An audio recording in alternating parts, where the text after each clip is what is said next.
Did you see much progress in this United side tonight from the side that played in Amorim's first game back in November where these teams drew 1-1?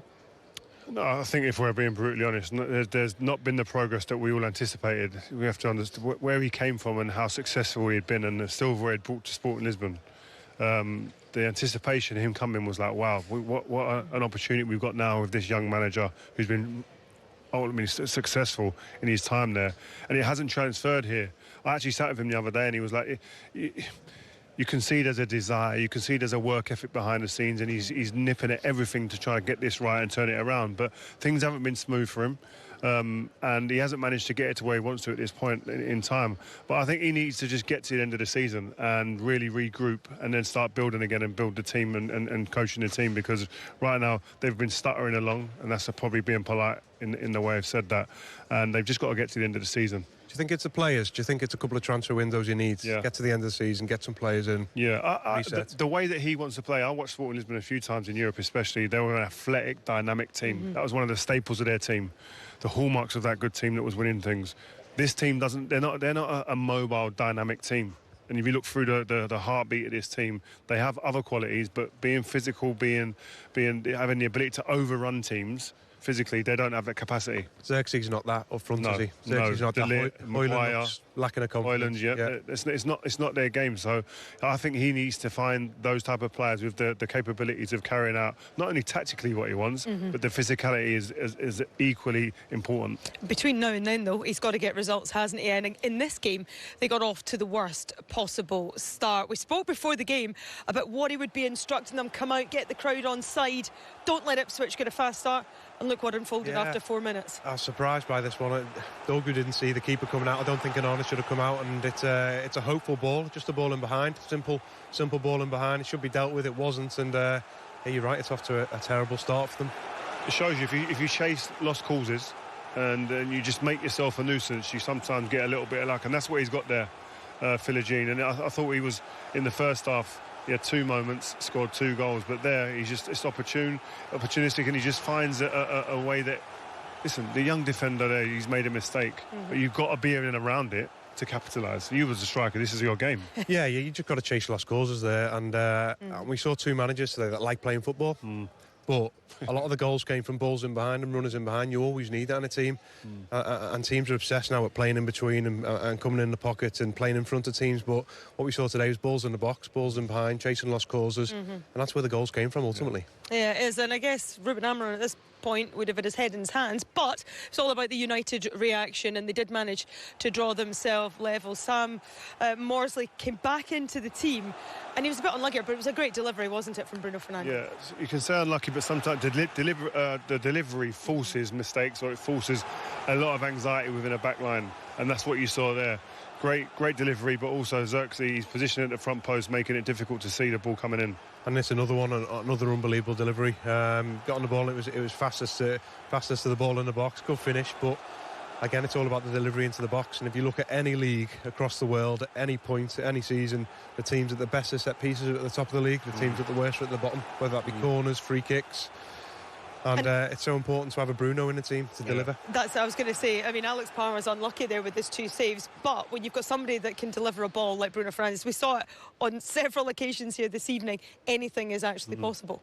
Yeah, it is. And again, I'm sure Ruben Amorim is frustrated in the fact that he has to play Bruno so deep in his team, because he's so vital in terms of creativity. You want to get him closer to the opposition goal. He's playing very much deeper, still impacting the game, but he want to get people back to be able to fill that road in the middle of the pitch to push him further forward, I'm sure. Yeah, and I think the first half, if you look at Dorgu and Garnacho, who were back in the team, I think if you look at the link up between them both, I think there's positives to be taken there. They were the 2 best players for me in the first half of United, causing all sorts of problems down this left-hand side. So, unfortunate to get sent off and then taken off straight away, but it was positive signs from them. Yeah. That's the thing. Dorgu was playing well, wasn't he? But it was a tackle on Hutchison that ended up being a straight red card. I mean, can you have any arguments with this one, Rio? I don't think so, no. I don't think there's any arguments at all. It was a bad touch, and he slides in there on a slippery surface. I don't think there's any malice in it. I think he was genuinely going for the ball.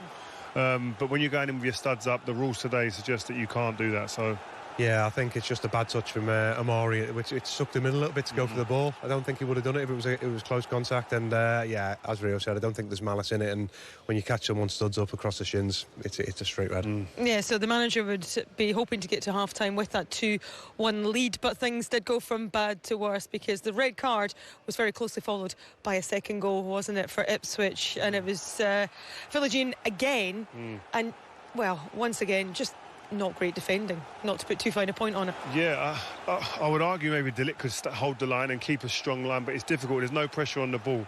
So maybe you do have to go back in it, but he's got to mark goal side. That's the problem. He isn't goal side, and Delap is owning that situation there. And then that little run across the front, which John can kind of talk about a bit more, puts the goalkeeper's eye line off. It was a movement before that. It was a two yards. He took to the right first. He's gone in between them. He's took his yards off him, and then he's moved, and Delict's dropped in.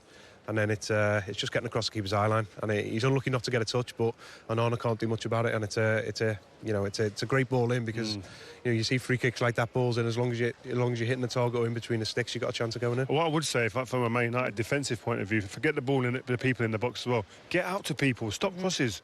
You're paid to do that. Sometimes a bit of intensity and desire to get out there and make it difficult for the man on the ball to put balls into your box where it's very dangerous. Yeah, well, it was all square at half-time, albeit that Ipswich did have the one-player advantage.